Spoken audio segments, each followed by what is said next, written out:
Wasting money on cures.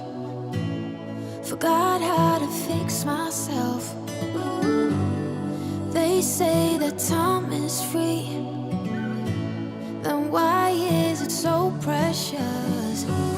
Oh, I'll say memories in my head, like Polaroids on walls. They remind you to look ahead. Time is running out.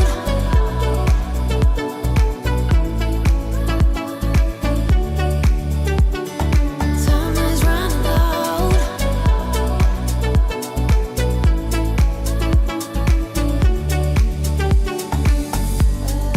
Lately I've lost my track. I've sailed the deepest seas, hoping to find something to bring back better times.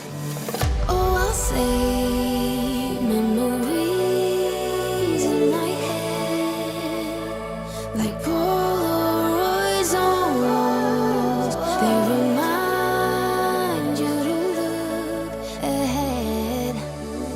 But time is running out. Time is running out. Time is running out. Time is running out. Time is running out. Time is running. Time is running out.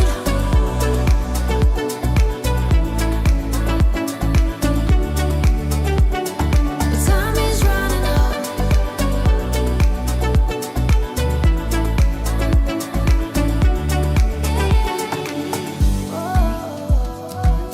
What if my best days are over? They can't be over.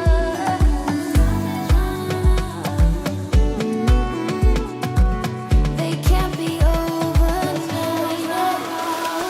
Time is running out. What if my best days are over?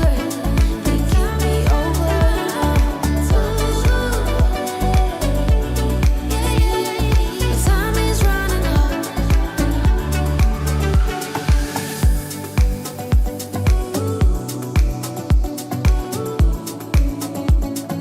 Time is running out.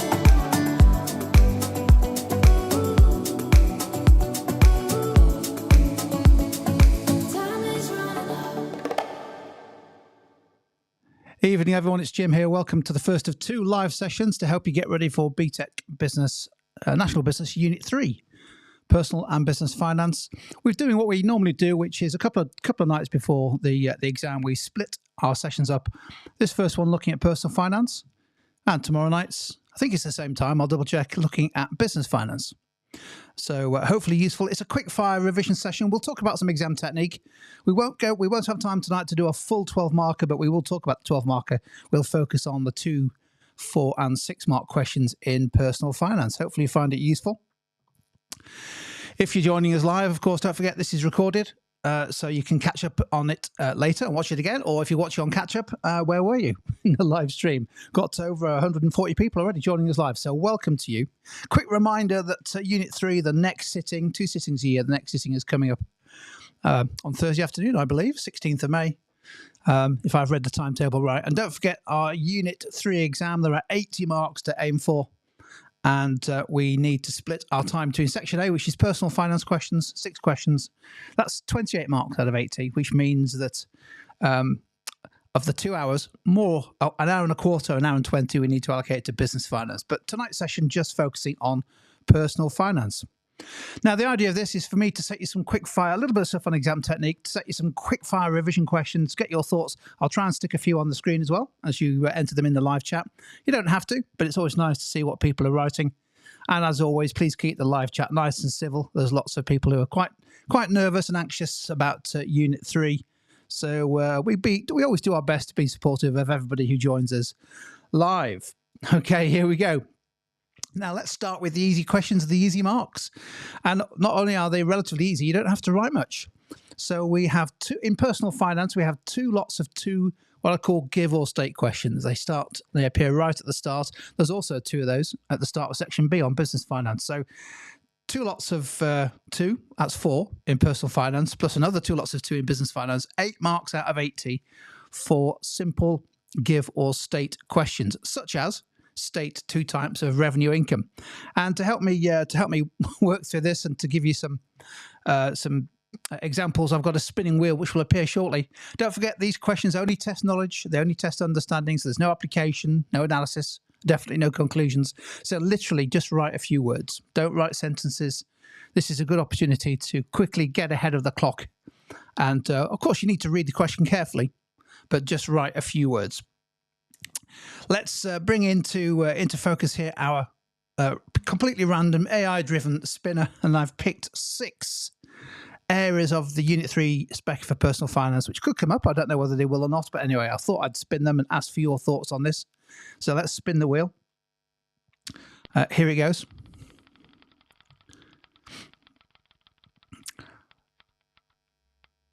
Okay, over to you. So don't forget, we're not looking for lots of words here, literally just a few words. Can you give me or state 2 types of insurance policy? I'll keep an eye out on the live chat. Mo is asking about AQA. Well, of course, this is a BTEC session.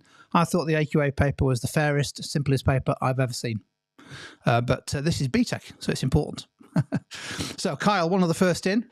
Kyle's gone for car insurance and holiday insurance. Kyle, you've just earned 2 marks out of 80 in 15 seconds. That's exactly how you do it. Sai has gone for car and home insurance, 2 more marks.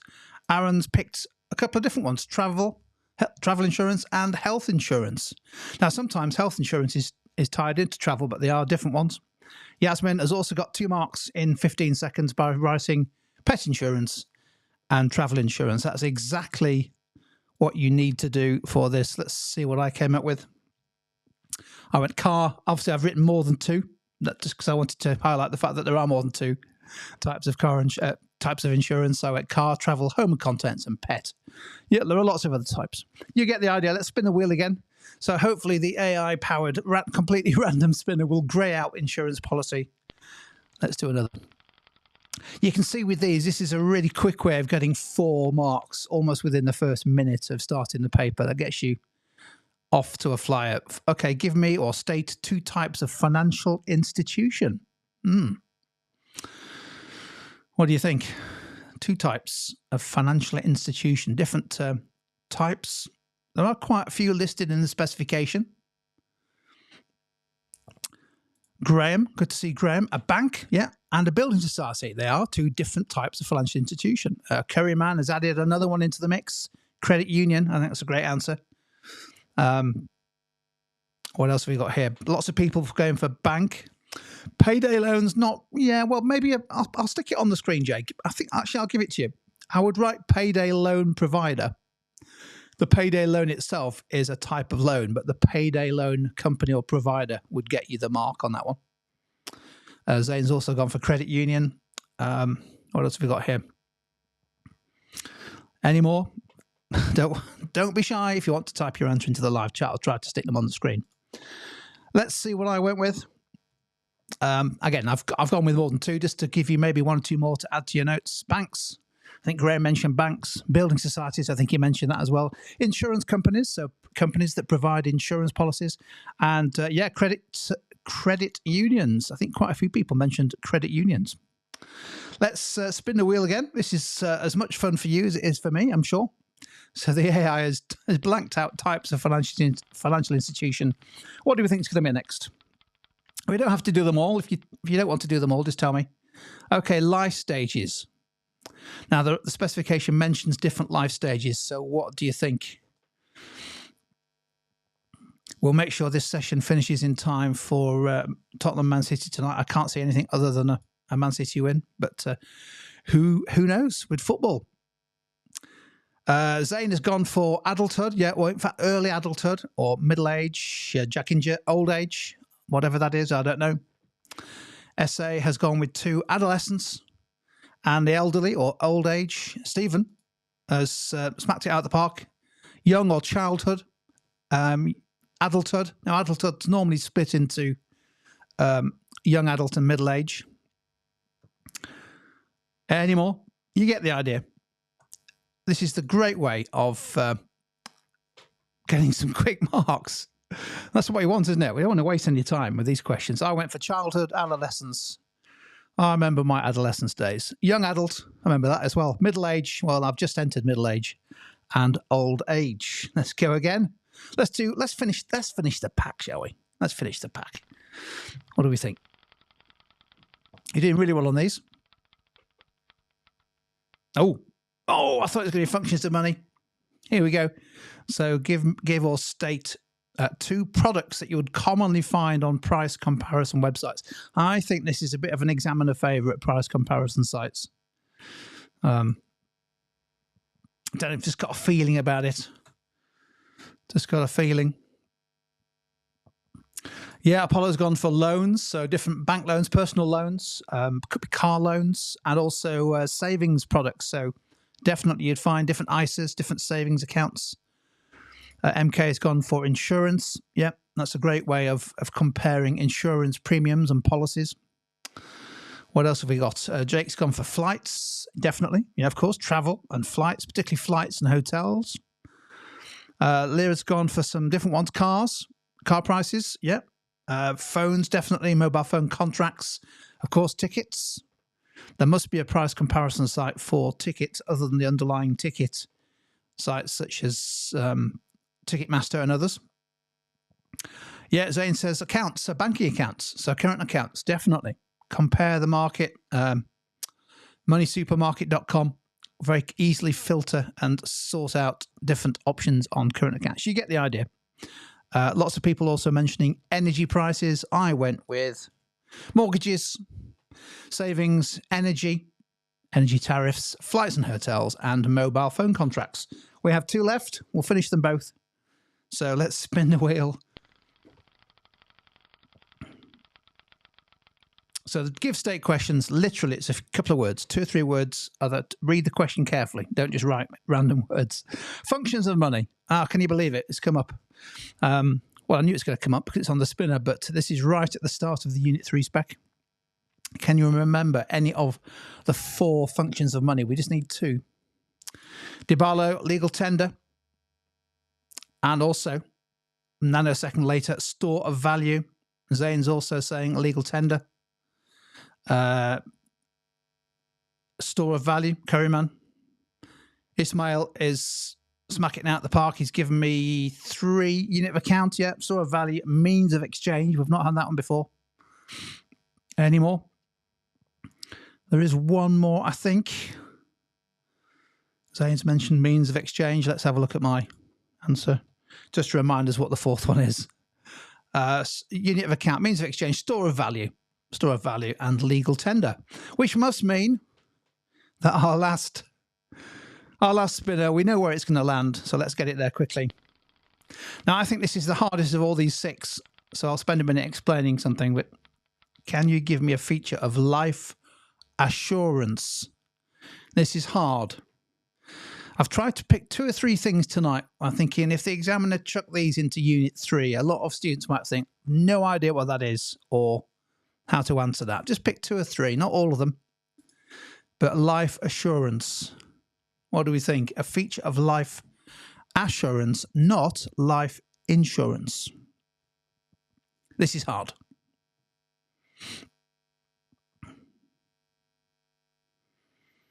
So maybe give you another 10 seconds or so. Yeah, Yusuf's got it. Yeah, so it's paid when the person dies and has to be contributed to each month. It's a premium. You pay a premium for it. David's very, very kindly said, very, very choice words, beautiful coverage for when you pass. As in, you leave the world. Yeah, life assurance. Now, Zane, I'll go through the difference between life assurance and life insurance shortly. I'm just going to see if anybody else has got any more features of life assurance. Let me stick what I had on the screen. Firstly, life assurance. It covers you for your whole life, from the moment you take the policy out to the moment you pass, as David said. There's a guaranteed payout if you die, which of course is not much interest to you, unless you find a way of spending it in the other life. But it's very interesting and very useful for people who may want to be covered by your passing. But the most important thing, it is different to and more expensive than life insurance. So life insurance is a specific policy for a specific period of time. Let's say that I think I just need to insure my life for the next year, whatever reason. I can take out a life insurance policy and it only pay out if I die in the next year, whereas life assurance is for the whole of your remaining life. Therefore, it's an ongoing policy. Well done. So there we go. I think we've done well on those, haven't we? Our 2 give and state questions. Let's move on to what I call the explain questions. Now, I've said 2 marks or 4 marks, and the reason why they could be either is because if you're asked to explain one thing, you get 2 marks. If you're asked to explain 2 things, you get 4 marks. So each explain is 2 marks. But there is a difference between these and the give state questions, and the difference is you have to expand your answer. You have to explain a bit more. For your marks. So it is still testing knowledge and understanding, so there's no case study, but we just have to write a little bit more. So for each thing you're asked to explain, you need to do 2 things. State the point, just a couple of words, 2 or 3 words, and then 1 sentence that explains the point. Yeah, that's all we need to do. So look, I'll give you an example on screen, which is last January's paper. And then we'll have a go at a few of these. So one of the questions in January was explain one advantage for an individual of using electronic transfer as a method of payment. So we couldn't just say secure like we could if it was a give state. We have to explain. So the examiner looks for a sentence after the point. So for example, you could write secure or secure payment. And then I need a sentence. So I've written here, and as Zay says, you could say convenient. So if you said convenient, Zay, you then need to write a sentence that explains why it's convenient. Well, I've talked about security. So I've said with app-based banking, an individual can securely make electronic transfers from one account to another. And that transfer is checked in terms of the validity of the account being paid to avoid error. Now, you could have also said speed and quick. So then a sentence to explain it. You could have also said convenient. So all you need is 1 point with a sentence. With that in mind, then, let's just do a few of these. I've tried to pick some challenging ones, and we'll do a couple of 2 markers, and then we'll throw it at you and have a go at some 4 markers. So here's our first one. Over to you in the live chat. Now, these aren't meant to be easy, by the way. So if you come across something in this session, you think, oh, I'm not quite sure about that. That's not a bad thing, is it? So explain one low-risk method of saving or investment for an individual. What do you think? And even better, if you can give me a sentence that helps explain it. So we know that we have to state one, and then we have to explain it, don't we? A development sentence. What do we think? So, Kerry Man, off to the races. Great answer, 2 marks. One low risk method, an individual savings account. So it should be secure for your saving, and it earns interest with minimal risk.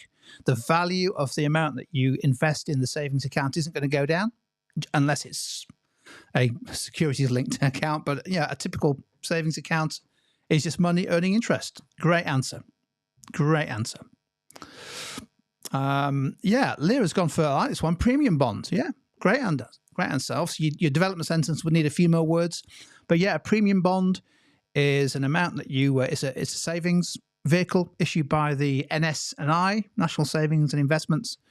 Let's say you put £100 into premium bonds, that £100 stays the same. You can always cash them in, get the money back, and your return, if you're lucky enough, is a prize. Most people don't win prizes, but if you do win them, happy days. So low risk basically means, because risk is an important part of Unit 3 personal finance, it's about making investments where you can feel pretty confident, particularly if you're risk averse. Lots of people mentioning lifetime ISAs and ISAs. That's good stuff. Here's what I went with. Let's just put mine on the screen. I said investing in gilts. Have you come across gilts? So gilts and bonds. Gilts are investments offered by the government, by the UK government. Let's say you invest £1,000 in gilts. You have an investment that is worth £1,000, and the government guarantees to repay that amount, and it also pays you interest at the interest rate. The government's not going to go bust. It's the lowest risk form of investment, really, you can get. That's why they're known as gilt-edged, because you can't get lower risk. So government bonds is really what they are, as Aman's mentioned. Okay. Let's go on to our next one then.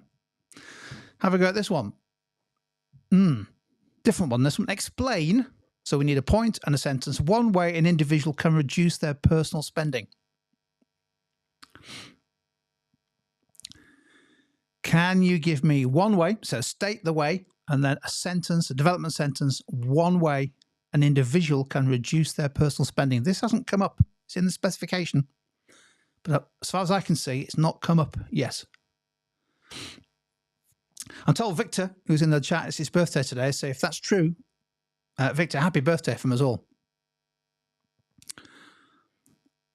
Yeah, so now obviously we need a development sentence, but Kamka and Nicodem both mentioning budgeting. So by budgeting, you allocate your income to future spending, and therefore you're more likely perhaps to avoid overspending.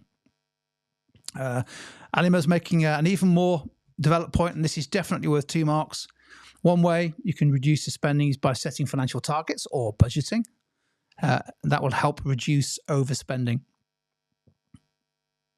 Good stuff. Budget. Lots of people going for budgeting like that, using prepaid cards. Now, obviously, with all of these things, you would need a development sentence, of course. Let's see what I went with here. I said switch to cheaper services. I was inspired by that previous question on price comparison websites. So I just say switch to cheaper services. So by using price comparison websites, an individual may be able to switch to a cheaper service, such as, bit of application there, lower phone or energy contracts, thereby reducing monthly payments. So it's always good practice to make sure you're not paying too much for the things that you spend regularly, such as your phone contract, such as maybe you probably don't pay for energy, but definitely energy and that kind of stuff. Another one would be not switch to cheaper services, but cancel some subscriptions. That would be another one, wouldn't it?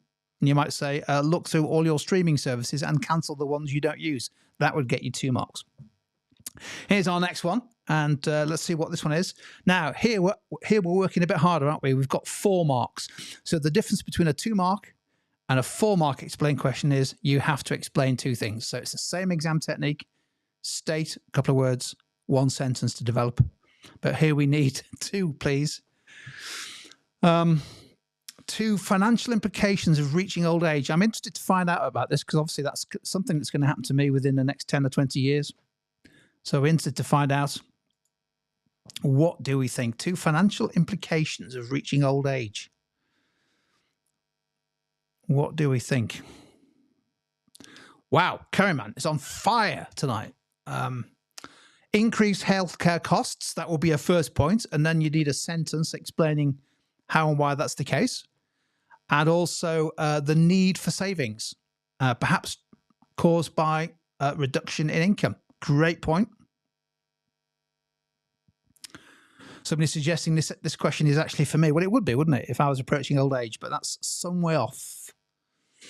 What else? We've got some great answers coming through. This is a good one. I like this one. Less dependence. So one implication of reaching old age is if you have fewer, if you had them at all, but let's say you had some kids, hopefully they've grown up, maybe flown the nest. They're spending money on you. You're not spending money on them. So therefore, you've got more money to spend. So-called empty nesters. Have you heard that phrase? The children have flown the nest. They're left with lots of money. No idea what to spend it on. What else have we got here? Stephen's going for less need to spend on non-essentials. You just don't want to buy as much. Maybe, yeah, that's an interesting one, isn't it? That you become, that would be an implication. You become less of a consumer and more of you're dissatisfied with life, aren't you? A cup of tea and a biscuit rather than constantly wanting the next big thing. Here's what I went with. Great answers, everybody. So don't forget the exam technique here for 4 marks is we have to have 2 points. So literally just a few words, the point, and then 1 sentence. That's all we need to get 4 marks. So I went with higher spending on health. I think that was mentioned by a number of people, including Awis, and just looking at the, just sticking it on the screen there. Quite a few people have gone with health issues. So I went with higher spending on health, and then 1 sentence. Old people may find that expenses on healthcare rise, such as medications, hearing aids. I never thought I'd hear myself say that. And mobility equipment like stair lifts. So that's 1. And here's my second point. Lots of different points. Picking up on that pensions issue, really lower monthly income. So old people are usually retired. So they're less likely to be earning from regular work that reduces their monthly household income. Those are both financial implications, aren't they? There's 4 marks there. No, don't over answer these questions. We're doing well on these. Let's do 2 or 3 more because I think we're covering quite a lot of the specification by doing these. So this is a really hard one now. So explain 2 advantages of investing in shares, stocks and shares. I'm trying to mix these up, trying to pick some topics on Unit 3 Personal Finance that the examiner could chuck in there. Maybe you've revised up, maybe you haven't. What do we think? 2 advantages of investing in shares. And obviously, you'd want that development sentence. Alex making a good point. Straight into the live chat, the potential for higher returns. So an advantage of investing in shares is you take on higher risk because share prices can go up and down, but there is the potential for much, much higher returns than you would get in a savings account. Awesome. Brilliant. So he's talking about the benefits from being a shareholder. Now, that's true, isn't it? There is one specific benefit which I've gone with, but there are others. For example, if you're a shareholder in, Marks and Spencer's or, well, definitely Marks and Spencer's, possibly Tesco's, you get discounts on your shopping and other benefits. Yeah, so I like that. There is another benefit of being a shareholder, which we'll come on to. What have we got? Oh, here we go. Yeah. High returns, that's 1 point. And another one would be dividends. Dividends. Good stuff. You're on top of these. This is good news. I went with, first one, I think it's a high returns point, really, isn't it? The share price may rise. Yeah, it's true. Of course, the shares can go up or down, so it's higher risk. But a share has the potential to rise significantly. If you'd invested in, say, Apple 10 years ago, you could have retired quite quickly. So a business that does really well, the share price flies up. It can treble, increase by 10 times. Well, you're not going to get that if you put your money in a low interest savings account. And dividends. So we talked about the other benefits shareholders get, but the most important benefit or return, in addition to the share price rising, is a thing called a dividend, which we know about from business finance, which is where a business pays an amount to all the shareholders coming out of profits they've earned. And of course, that's one part of the rewards, the returns from being a shareholder. Now, there's no guarantee you'll get a dividend, and there's no guarantee what amount it will be, but by and large, most shares do attract dividends. We're doing really well on this. Let's do this one here. Let's switch it over to you lot. 2 benefits, please. Quick fire of a student opening a student current account. Now, this is one way of using features of current accounts to help develop a point. So a question could have been, state 2 features of student current account. That will be a 2 marker. But here, if we can explain 2 benefits of having a student current account, it's similar knowledge, but twice the marks.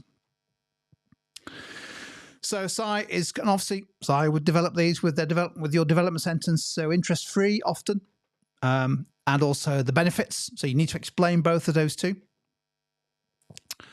Curryman is on fire again, but we've already had Curryman 2 or 3 times in the live chat window. Let's find something else from somebody else. Jack is pointing out, discounts and rewards, which I guess would be probably 1 point combined together. That'll be one of our 2 explain points. Lyra's pointing out to discounts and cashbacks. Yeah, free gifts and discounts. Lots of people are getting, particularly when you move into higher education. That's when the banks really want you. Interest-free overdrafts. Yeah, excellent stuff. Okay, let's see what I went with here. I went with, interest-free overdraft. So here's the exam technique. Just a few words to state the points and then one short sentence. So the examiner wants you to explain. Well, you can't do that with just a couple of words. So a couple of words, 2 or 3 words or 4 to state your point and then one sentence. So these help reduce the costs. That's why it's a benefit, isn't it, of a current account. Students often find money is tight. I also went with investments, incentives and perks, discounts. Lots of people mention those in the live chat. Vouchers, gift cards, credits, discounts, all kinds of stuff. That's clearly going to be a benefit. Excellent. Now this is where it gets really hard. So have a go at this one. I think this is the hardest of all the questions today. Curryman almost certainly will be firing on all cylinders for this one. Can you explain 2 benefits to an individual of investing in a pension? What do we think? Investing in a pension. So this needs to be specific to pensions and a benefit. AFC, who will be watching tonight's match closely, hoping that Tottenham put out their under-21s, has gone with a steady income after work life. That's a really good point. A guaranteed steady income. May not be a big number, but that's a really big benefit. Cole Palmer, let's put Coles on. Cole, it's obviously changed his name. It's actually Cole Palmer. Logging in from Stamford Bridge helps aid retirement and allow a comfortable life. That's what you want, isn't it, in retirement, with your cup of tea and your biscuit. And perhaps most importantly, the benefit, peace of mind and security. You know you've got this income coming in for as long as you are with us all. What else have we got here? Some people making the point that the earlier you start investing, the more you get, which is very true. Oh, wow, Ola. This has to be the best contribution so far tonight amongst a pretty crowded field. When you pay into your pension, you receive tax reliefs on top-ups and contributions you make. That is a significant benefit of investing in a pension. Investing in a pension, even if you start at 18 years old, 20 years old, is by a distance the best thing you can do, because the government basically give you all the tax back. So you basically get a 25% return straight away. Not a lot of people know that, but it's true. Aman's going for peace of mind. Excellent. That was a brilliant answer, Ola. What did I go with? I'm very pleased. I thought pensions might fool you there, but who was I to? I should have seen it coming. So I went with it's a regular long-term investment. I think one of the benefits of pensions is once you've started making an investment or a payment into a pension scheme, it might be £10 a month, whatever it is, that gets you into a habit of long-term investment, which you might not otherwise do. Typically, pension payments get deducted by your employer. In fact, they're required by law to be in a pension scheme. So it's a good thing. It's a good thing. That is a benefit. Regular long-term saving. And I've also gone the point that lots of people made, including Lisa and others, Yasmin, it's income, isn't it? It's guaranteed regular income when you're retired. Of course, a lot of people who retire take their pension and then go back to work and have 2 incomes coming in or more. I know several people who are doing that very successfully because they love working. Well done. Oh, here we go. Last one on these. So I wanted to really go through these because I think these are areas where we can score some big marks. I think this is the last one. Explain 2 ways an individual might be affected by an increase in interest rates. Let's do a quick one on this one. Again, this hasn't been examined, but it is in the specification. So who knows? It might turn up. And if it did, we'll be happy that we've covered it tonight. 2 different ways an individual might be affected by an increase in interest rates. So Olivia said savings and loans. Yeah, so there's your 2 points. Obviously, we'd want to develop those. Yasmin's making a point that higher interest rates might create an increased incentive to save. It would, wouldn't it? We'd have to explain in our development sentence why. Amar's getting to the economics of it. But I'm thinking more about the personal finance issues, really. Yeah, this is good. You receive more in your savings, more interest. But if you've got loans, you'd be paying more out. Yusuf's mentioning mortgages. Yeah, if you're on a variable rate mortgage, if the interest rate goes up, your monthly mortgage payment will go up. Obviously, a lot of people are on fixed rate mortgages, but eventually they end up having to pay more. Amon's making the point about the flip side, isn't it? If interest rates go up, in theory, you get more interest on your savings. Hopefully you do. Depends what you've invested in, of course. I went with those two. Higher loan costs, higher interest rates will increase the interest paid on debt, such as variable rate mortgages or bank overdrafts. That increases the amount you pay for those loans. And also the flip side, better return on savings.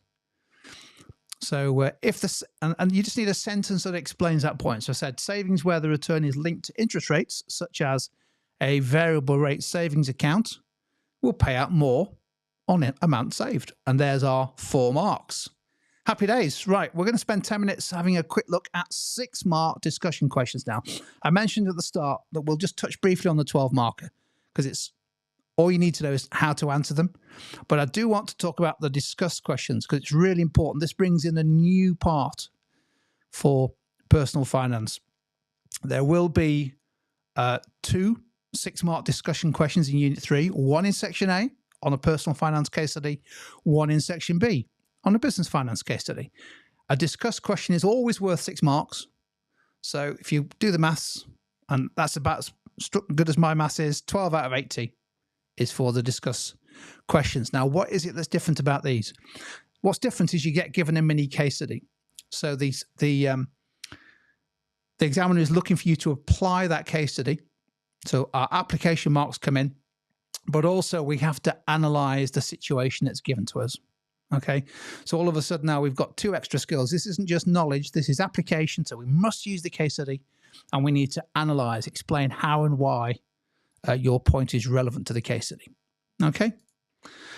Importantly, with the 6 markers, unlike the 12 markers, you don't need a decision. You don't need a recommendation. So don't worry about writing a recommendation at the end. There's no marks for that. So I've just stick on screen here some of the recent personal finance 6 markers. The one at the top there was the most recent one back in January. Discuss the advantages and disadvantages to Connor, because it was Connor we were looking at, of applying to become insolvent. That was a hard question. Prior to that, should Taylor use or save her own money to renovate her property or borrow money? A bit further down, should Luz use her savings to reduce her mortgage borrowing? So you can see the kind of thing. It's like a decision, isn't it? But we don't need to recommend, we just need to analyze the situation.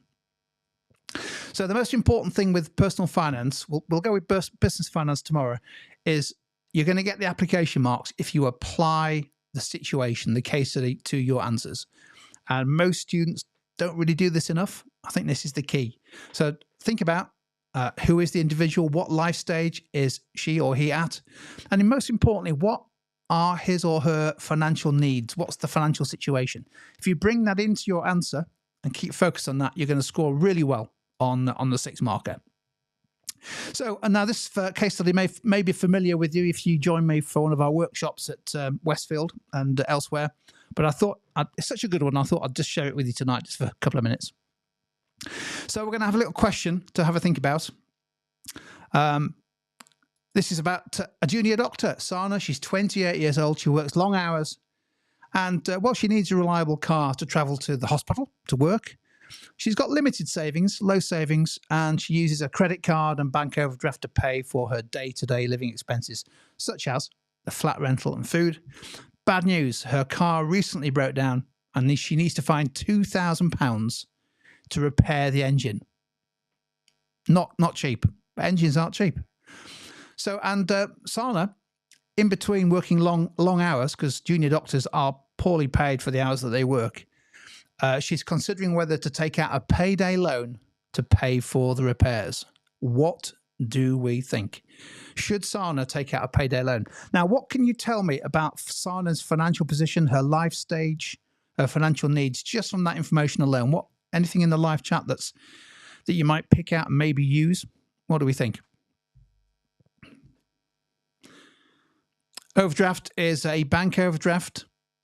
So an amount that you're allowed to borrow from the bank at very high interest rate. What do we think? She's now. This is interesting. Somebody's saying she's in middle age. I'm not sure 28 counts as middle age. Yusuf says no. She's a young adult. I think that's right. She's a young adult. We're not told about her marital status. She may be thinking about buying a home, but we're told that she's renting at the minute. There's a lot of people. Here's an interesting one from Omar. This is superb analysis here, or superb application. As a junior doctor, her income is likely to increase over time. She might think whether she can defer the repair. Well, she needs to get to work until her next pay. But great application. What do we think? Anything else about her financial needs? Anything else that we're told about her? What do we think? Should we have a look? Here's what I went with. She is a young adult. I think she is a young adult. I think 28 counts as young adult. We're told she's got limited savings. That means she can't just dip into her savings and say to the garage, here you go, here's £2,000. Can I have my engine fixed, please? Probably can't afford that. She's got credit cards. She's using a bank overdraft. So money is tight. And so that's what we need to bring into the situation. And also her need, well, she needs to get to work. So she needs to repair that car if the repair is the decision she takes. So that's the kind of thing we need to include. So over to you. Last sort of main exercise today. What do you think about a payday loan? What do you know about payday loans? Could you come up with, maybe if we start with, an argument for Sana taking out a payday loan? So what is it about payday loans that might help her address her financial position, her financial needs? So even if you think payday loans are a terrible idea, that's not really the issue. In Unit 3, you just need to come up with an argument for an advantage and a disadvantage. We're not really interested, or the examiner's not really interested in your opinion. So let's do advantages first. I'm looking in the live chat, so I know one or two people have already had a disadvantage, which is great. So Yusuf's in there. Yusuf's saying one advantage is that Sana will be able to pay for the repairs outright, straight away, meaning she'll be able to get to work. Superb. She needs to get to work. She needs it fixed. That is sensational application. You've used the case study. What else have we got? Healy's saying a fast way to get money. So speed. That could be an argument, an advantage. A fast way to get money. Therefore, she'll be able to afford the repair. Jat mentioning the fact, and one advantage could be that it covers the gap between her now and her next wage. I mean, she's likely to be on a salary, so probably paid monthly, I would say, from the hospital. So therefore, she might think, well, yeah, a payday loan may be appropriate. Here's a great one from Core. Payday loans are quick to access, and you can pay it back quick. Well, you need to, really, and they do fewer credit checks. Now, she's already got a bank overdraft. She's got a credit card. We don't know about her credit score, do we? But it could be. It could be that her credit score isn't so good. Therefore, that might help her get the money quickly. Superb stuff. Let's have a look at what I went with. Thank you for those. I went with one advantage is immediate access to funds. So don't forget, we were told advantages and disadvantages, plural. So in this case, our balance comes from the fact that we need to give the examiner two short advantages, and then our balance comes from two disadvantages. So I said one advantage, immediate access to funds. So payday loans, then you just need a sentence, just like with our explain questions. So the same technique. Payday loans typically provide quick access to money, which could allow Sana to repair her car promptly and avoid extra expenses such as taxi fares to the hospital. There's my application. She needs to repair her car to get to work. If we can get it done quickly, she might save on extra expenses, such as taxi fares or bus fares to the hospital. Another advantage, so we need to no credit check. Payday loans often don't require a credit check. So the fact that she relies on credit cards and overdrafts, which is from the case study, there's my application, that might not stop her from getting the payday loan. So we have done two advantages. We've dealt with 3 of the 6 marks. All we need to do now, over to you, is, and I suspect there'll be lots of arguments for this. Can you tell me at least one, but ideally 2 arguments against Sana taking out the payday loan? What do you think? What do you think? Lots of chats in a live chat about AQA paper one today. What can I say? It was like we wrote the paper. It was just unbelievably good. But this is BTEC Unit 3. That's what we're dealing with today. So Jacinta is saying at a disadvantage is that it's only going to work in the short term. So she's going to get into significantly more debt by accepting the payday loan. This is not a solution, is it? She's going to be significantly more in debt. This is a great point from Amar, amongst others. Payday loans typically come with extremely high interest rates. That is absolutely spot on. They do, often surpassing 100% APR. Wow, that is great knowledge. And this could far exceed the original £2,000 borrowed. Great application, leading to a cycle of debt. It's quite possible that if you took out £2,000, you'd have to pay back £3,000 2 weeks later. That's how high the interest is. Her salary may not be enough. And if you don't make the payments, that's why they're called payday loans. You're supposed to pay them before your next payday or on your next payday. She could be in all kinds of trouble. I'm just looking through these, some wonderful answers coming in. Nicodem saying, yeah, high interest rates, cash is the issue. She may not be able to pay it back. She needs to be able to pay it back. Wow. Stephen's making the double point here. You have to pay them back quickly at very high interest payments. Before you know it, you can rack up thousands of pounds worth of extra debt in addition to the amount you borrowed. Really good stuff. Well done for those. I've tried to pick out a few, but there's so many coming through in the live chat. Really good. Let's see what I went with. One disadvantage, very high interest rates. Lots of people mentioned that in the live chat. So payday loans have high interest rates consequently. So don't forget the application.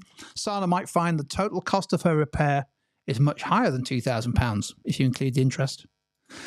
And another one is you've got to pay it back quickly. Payday loans are payday loans. You have to pay it back on your next payday.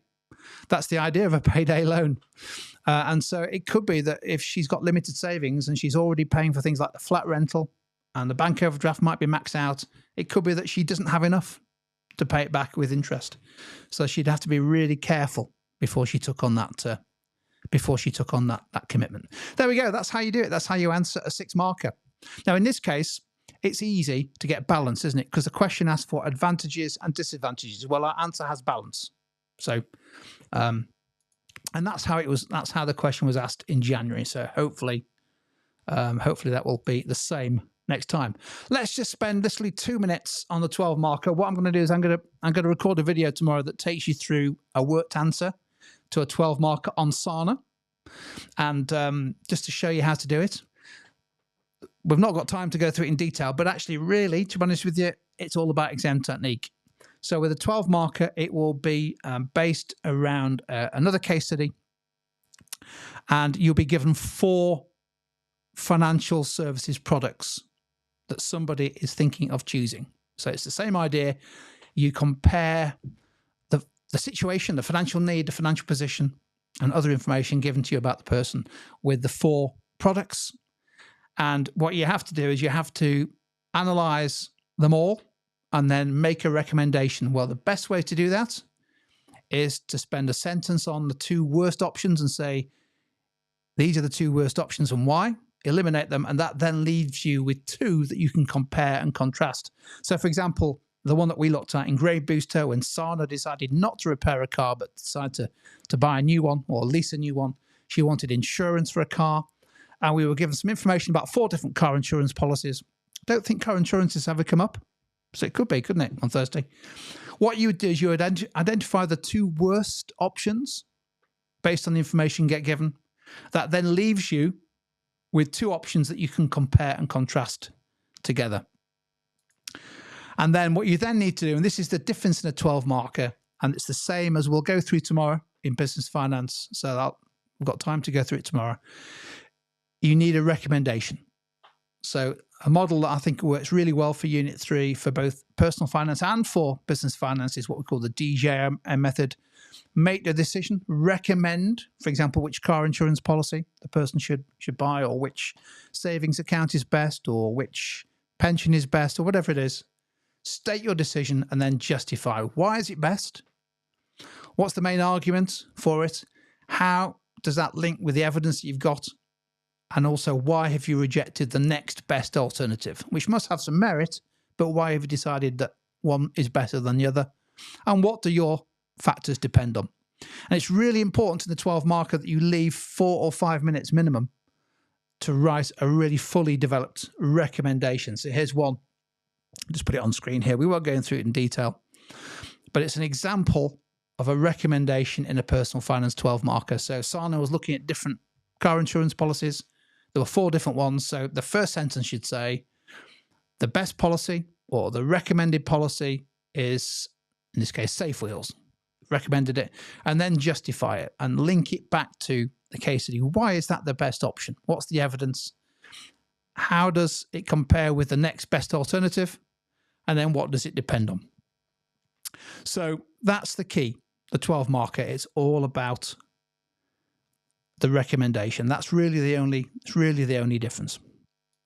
Anyway, looking at the clock, I thought I'd try and aim for 50 minutes tonight, and we're not far off, are we? We're not far off. So hopefully that's been useful. Don't forget, this is all available on replay. We're back tomorrow night. I think it's at the same time. It might be 6:30, but I suspect it's 6 p.m. And we're going to have a session, probably about an hour, really going hard on business finance. We're going to do lots of calculations, lots of formulae, lots of practice. This is where you can pick up some big marks and easy marks if you're really on top of your calculations and your formulae and your concepts. So hopefully you can join me for that. If it's been useful, please give it a thumbs up. Keep revising hard, keep practicing, but also take some time out. It's not the most important thing. Hopefully you can join me tomorrow night. I'll see you then.